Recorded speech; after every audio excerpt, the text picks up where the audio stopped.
Well, this is how we got to the current circumstance, which is totally unstable, not sustainable very much longer, and inevitably will lead to a day of reckoning which will not be pleasant for anybody in America, unfortunately.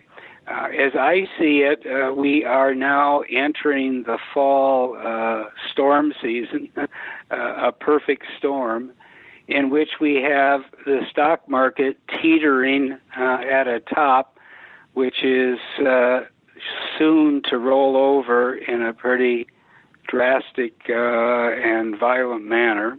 We have domestic politics in Washington that are fracturing completely. We're almost, based on this latest anonymous caper as published in the New York Times, we're verging on a coup inside the Trump administration. We have gathering global headwinds coming from practically every direction. China is now in a clear bear market. The Shanghai index is down 25%, and that's not just the stock market. That's a sign that the entire red Ponzi, I think, with 40 trillion of debt is in big trouble. It's reached the end of the road in terms of trying to borrow its way to prosperity.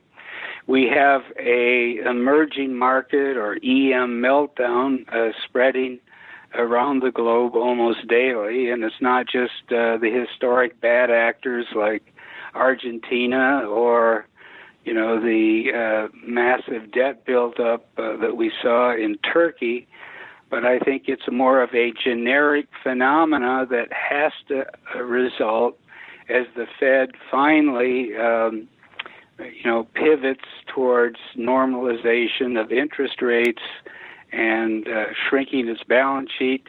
That's creating a rising dollar yields, and a tremendous financial crunch everywhere in the EM world that has been fueled by low dollar yields as a result of the scramble for yield by domestic investors that was forced by central bank monetary repression.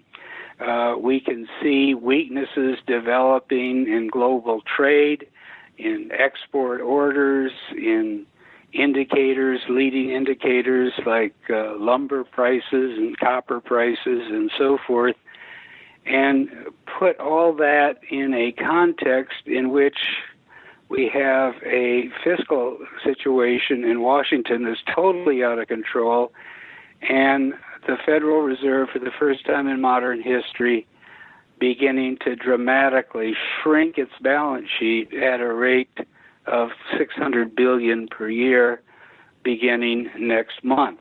I would call that a monumental fiscal monetary collision.